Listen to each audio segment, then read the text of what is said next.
Bien-aimés dans le Christ, que la grâce de Jésus-Christ notre Seigneur, l'amour de Dieu le Père et la puissance du Saint-Esprit descendent maintenant sur nous pour nous aider à méditer cette parole afin qu'elle puisse porter du fruit dans notre vie pour la plus grande gloire de Dieu et le salut de nos âmes. En ce dimanche de Pâques, j'aimerais méditer avec vous l'Évangile de Jésus-Christ selon Saint Jean, au chapitre 20, du verset 1 au verset 9. Le premier jour de la semaine, Marie-Madeleine se rend au tombeau de grand matin. C'était encore les ténèbres. Elle s'aperçoit que la pierre a été enlevée du tombeau.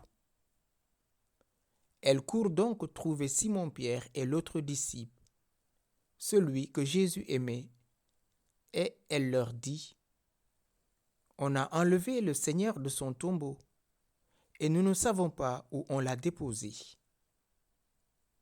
Pierre partit donc avec l'autre disciple pour se rendre au tombeau. Ils couraient tous les deux ensemble, mais l'autre disciple courut plus vite que Pierre et arriva le premier au tombeau. En se penchant, il s'aperçoit que les linges sont posés à plat. Cependant, il n'entre pas. Simon-Pierre, qui le suivait, arrive à son tour.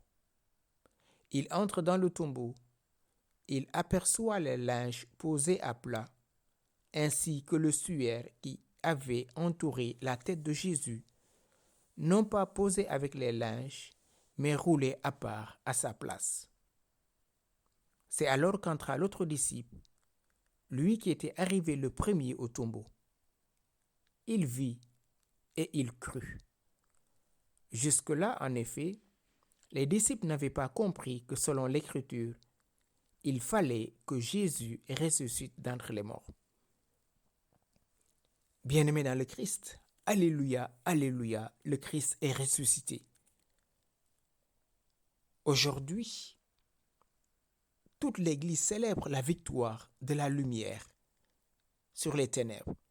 Déjà, hier, dans la veillée pascale, ce feu a symbolisé la nouvelle naissance, la nouvelle vie, la joie, la lumière et l'amour, plus fort que la haine et la mort. Oui, Jésus est réellement ressuscité. Il est vraiment ressuscité. Marie-Madeleine, de grand matin, le premier jour de la semaine, se rend au tombeau. C'était encore les ténèbres.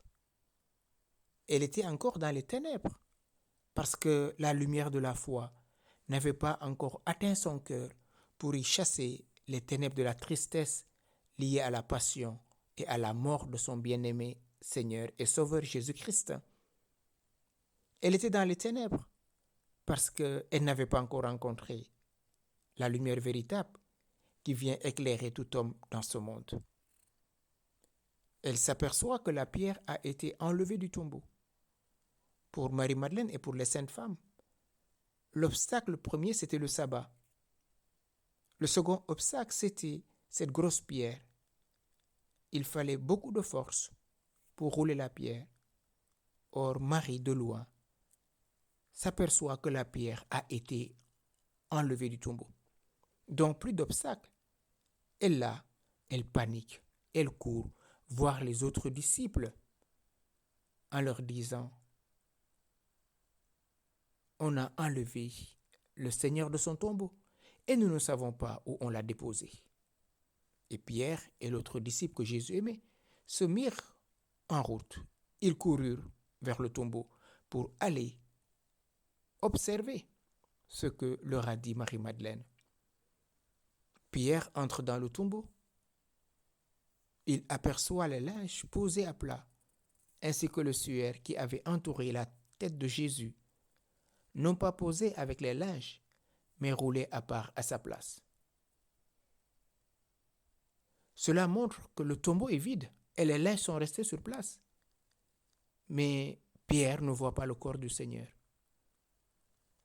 Jean, qui est arrivé le premier, entra cette fois-ci.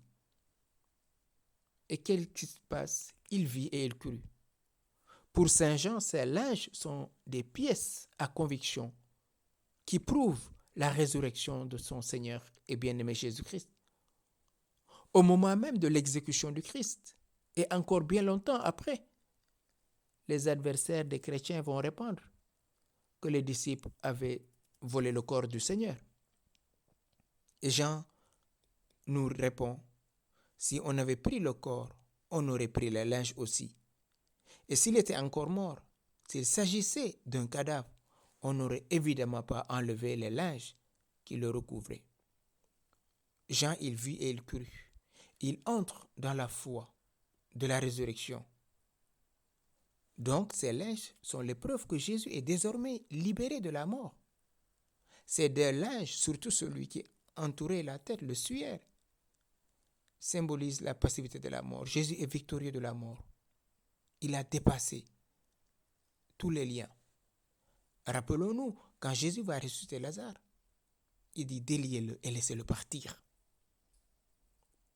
Jésus, par sa résurrection, va libérer tout ce qui l'attachait et le liait à la mort.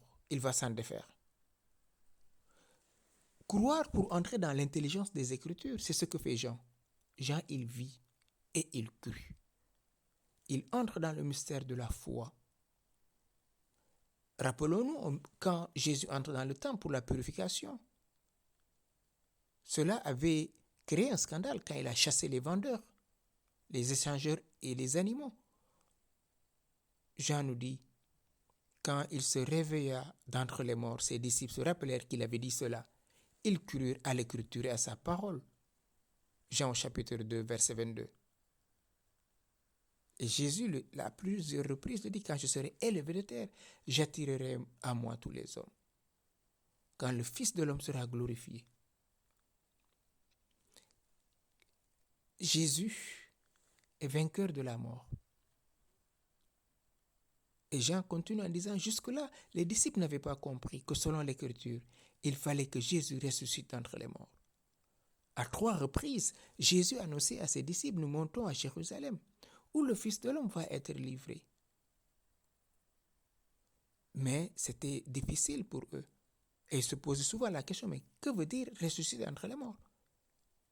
Et en face du tombeau vide, Pierre et Jean ne viennent donc pas d'avoir une illumination comme si une phrase précise, mais oubliée, de l'Écriture revenait tout d'un coup à leur mémoire. Et Jean se rappelle, il vit et il crut. Jusque-là, en effet, les disciples étaient restés dans l'incompréhension de cette parole du Christ. Le 3e jour, il ressuscitera. Marie-Madeleine symbolise chacun d'entre nous qui cherchons le Christ, qui brûlons d'amour pour le Christ. Le premier jour de la semaine devient le jour de la résurrection pour les chrétiens. Ce jour symbolise la victoire de l'amour sur la haine, la victoire de la lumière sur les ténèbres, la victoire de la patience sur l'impatience. Les hommes voulaient se liquider de lui. Ils l'ont crucifié, mais il est mort avant qu'eux-mêmes viennent lui briser les jambes. Ils l'ont mis au tombeau pour pouvoir célébrer la Pâque. Or, la véritable Pâque, c'est en son corps livré et ressuscité. Le Seigneur était ressuscité sans renverser la pierre du sépulcre, sans rompre les sceaux qu'on y avait opposés. Mais comme le fait de la résurrection devait être connu avec certitude d'un grand nombre d'autres personnes, le tombeau est ouvert après que Jésus est ressuscité, afin que chacun puisse croire, frères et sœurs, à la vérité de ce qui est arrivé. Les pharisiens et les grands prêtres avaient dit, il faut poster les gardes, sinon ses disciples vont venir voler le corps et prétendre qu'il est ressuscité. Malgré qu'il y ait des gardes qui étaient là, Jésus a échappé à leur vigilance par sa résurrection. Le fait de voir ces linges, cette hâte déjà matinale de courir, montre la ferveur dans l'amour, la ferveur dans la parole de Christ. Oui, frères et sœurs, comme Marie-Madeleine, osons quitter nos ténèbres pour aller vers son admirable lumière. Comme Pierre et Jean, osons courir au tombeau, non pas pour voir seulement des linges, mais pour entrer dans la foi comme l'a fait Jean. Alors, l'autre disciple, qui était arrivé en premier, entra dans le tombeau. Il vit et il crut. Devenons comme Jean. Entrons dans la foi, frères et sœurs de la résurrection. C'est un acte de foi. Et demandons à la Vierge Marie, elle qui n'est pas allée au tombeau, de nous entraîner dans la foi. Cette foi à la parole de Christ. Oui, mon frère, ma sœur, peut-être ce temps de Pâques est pour toi une épreuve, mais unis-toi à la passion de Christ. Et comme nous le rappelle Paul dans la lettre aux Romains, si nous souffrons avec lui, nous régnerons. Gardons-nous de croire que ce récit aussi détaillé ne renferme quelques mystères en effet. Le plus jeune des disciples représente la synagogue juive. Pierre le plus âgé est la figure de l'Église des nations. Car bien que la synagogue ait précédé l'Église des nations, pour ce qui concerne le culte de Dieu, toutefois dans l'ordre naturel, le peuple des gentils précède la synagogue des Juifs, nous rappelle saint Grégoire. Demandons à Jésus, qui a vaincu la mort, de venir nous sortir de nos différents tombeaux. Les tombeaux de la maladie, les tombeaux du péché, les tombeaux de nos inquiétudes, de nos angoisses, pour nous conduire vers son admirable lumière. Lui, le Verbe fait chair, qui a vaincu la mort, qu'il vienne vaincre en nous toute mort, pour nous donner part avec lui, maintenant et pour les siècles des siècles. Amen. Sainte fête de la résurrection. Alléluia, alléluia. Entrons dans la lumière du ressuscité.